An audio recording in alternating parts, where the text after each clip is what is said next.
আসসালামু আলাইকুম প্রিয় দর্শক, মাওলানা মিজানুর রহমান আজহারি বর্তমান সময়ে বাংলাদেশের জনপ্রিয় একজন ইসলামী স্কলার। মাঠে ময়দানে দিন রাত পরিশ্রম করে তাফসির মাহফিল করে ইসলাম প্রিয় তৌহিদি জনতার মনে জায়গা করে নিয়েছে।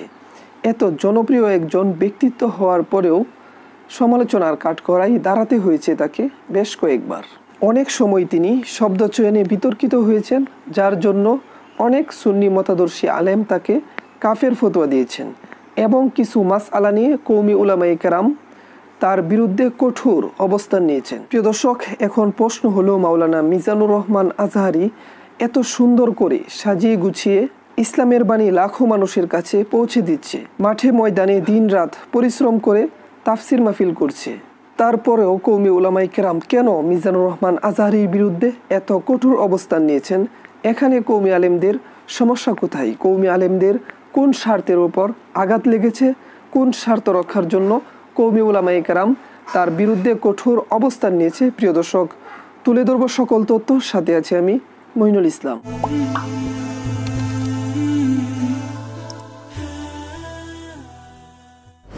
প্রিয় দর্শক, যখন কোনো আলেম কোরআন হাদিস ও ফুকাহে কেরামের মতকে উপেক্ষা করে নিজে নিজে ইজতিহাদ করে ভুল ফতোয়া দিবে, তখন এই ভুল ফতোয়া সংশোধনের জন্য উপস্থিত উলামায়ে কেরাম ভুল ধরিয়ে দিবেন, এটাই নিয়ম।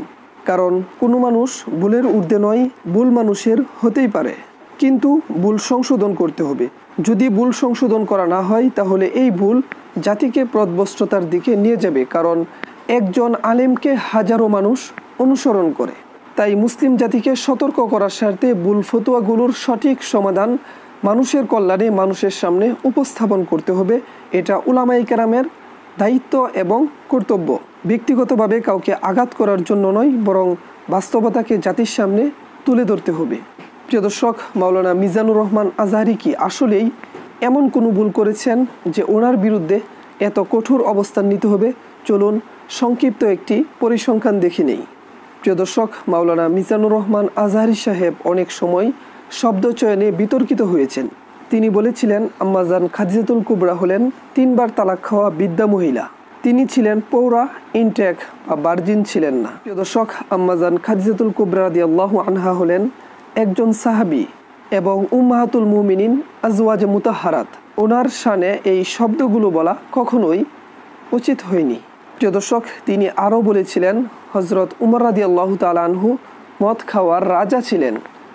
হযরত উমর রাদিয়াল্লাহু তাআলা আনহু একজন বড় মাপের সাহাবী এবং তিনি ইসলামের দ্বিতীয় খলিফা, এবং তিনি মাহফিলে উদাহরণ দিতে গিয়ে আল্লাহ রসুলের মাক্কি এবং মাদানী জীবনীকে বর্তমান সময়ের ক্রিকেট খেলার টি-20 এবং টেস্ট ইনিংসের সাথে তুলনা করেছেন, এবং তিনি রাসূল সাল্লাল্লাহু আলাইহি ওয়াসাল্লামের দেহ মুবারকের ক্ষেত্রে সিস প্যাক বলেছিলেন। প্রিয় দর্শক, আল্লাহ রসুলের দেহ মুবারকের ক্ষেত্রে এমন শব্দ বলা হাদিস শরীফে শামাইলের মধ্যে সম্পূর্ণ নিষেধ। তিনি মাসআলার ক্ষেত্রেও কোরআন হাদিস এবং ফুকাহে কেরামের মতকে উপেক্ষা করে নিজে নিজে ইজতিহাদ করে কিছু ফতোয়া দিয়ে যে ভুলগুলো করেছেন।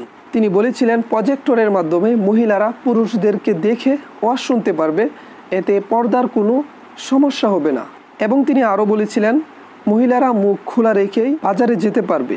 এবং তিনি বলেছিলেন, রিক্সা চালক রোজা ভঙ্গ করতে পারবে এবং পরে কাজা করে দিলে আদায় হয়ে যাবে, কারণ রিক্সা চালালে কঠোর পরিশ্রম হয়। ওনার এই ফতোয়াগুলো কোরআন হাদিস এবং ফুকাহে কেরামের মতকে উপেক্ষা করে নিজে নিজে ইজতিহাদ করে ভুল ফতোয়া দিয়েছেন, এবং উনি এই ফতোয়াগুলোর যে দালিলিক প্রমাণ উল্লেখ করেছেন যা যথার্থ নয়।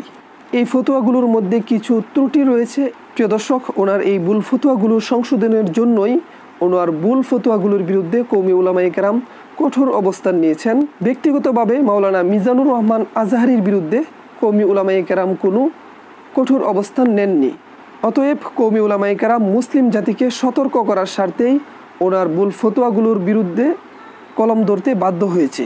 ব্যক্তিগতভাবে কাউকে আঘাত করার জন্য নয়, বরং বাস্তবতাকে জাতির সামনে তুলে ধরার জন্য, মানুষ যেন সঠিকটা আমল করতে পারে। প্রিয় দর্শক, বাংলাদেশে অন্যান্য মতাদর্শের উলামায়ে কেরামের চেয়ে কওমি উলামায়ে কেরামের গ্রহণযোগ্যতাই বেশি।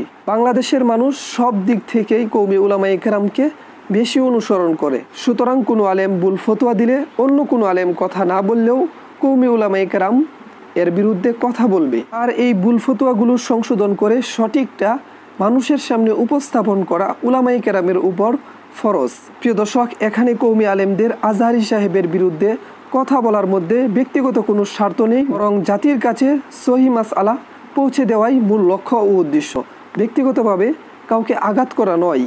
ইতিহাস সাক্ষী, ভারতবর্ষের ব্রিটিশ বিরোধী আন্দোলন থেকে নিয়ে বাংলাদেশের নাস্তিক বিরোধী আন্দোলন এবং যেখানে ইসলাম বিরোধী কোনো অপশক্তির আবির্ভাব ঘটেছে তা প্রতিহত করার জন্য কওমি উলামায়ে কেরাম সব সময় সবার আগে উপস্থিত রয়ে তার প্রতিবাদ করেছে। মিজানুর রহমান আজহারীর সাথে কওমি আলেমদের এবং কওমি আলেমদের সাথে মাওলানা মিজানুর রহমান আজহারীর ব্যক্তিগত কোনো দ্বন্দ্ব নেই, কোনো সমস্যাও নেই। প্রিয় দর্শক, মুসলিম জাতির মধ্যে ফাটল ধরানোর জন্য একদল ষড়যন্ত্রকারীরা সবসময় লিপ্ত।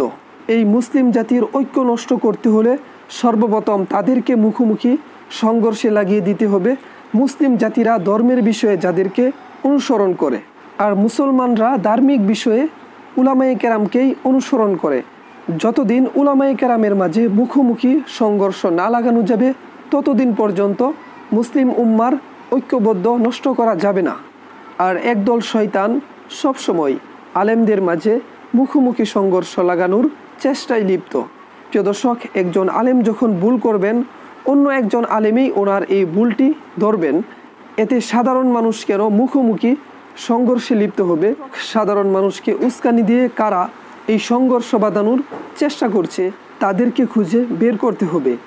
আল্লাহ রাব্বুল আলামিন আমাদের সবাইকে হেফাজত করুক এবং আমাদের মুসলিম উম্মাকে ঐক্যবদ্ধ হয়ে ইসলামের কাজ করার তৌফিক দান করুক। সকলে বলি আমিন। ভিডিওটি ভালো লেগে থাকলে অবশ্যই লাইক করুন, কমেন্ট করুন এবং আপনার গুরুত্বপূর্ণ মতামতগুলো আমাদের সাথে শেয়ার করুন। কী ধরনের ভিডিও বানালে আমরা আপনাদের আরও কাছে পৌঁছতে পারি। আর এখনও যারা আমাদের চ্যানেলটি সাবস্ক্রাইব করেননি, প্লিজ সাবস্ক্রাইব করে আমাদের সাথে যুক্ত হয়ে নিন। আজকের মতো এখানেই বিদায় নিচ্ছি, দেখা হচ্ছে পরের ভিডিওতে। সুস্থ থাকুন, ভালো থাকুন। আসসালামু আলাইকুম ওয়া রাহমাতুল্লাহি।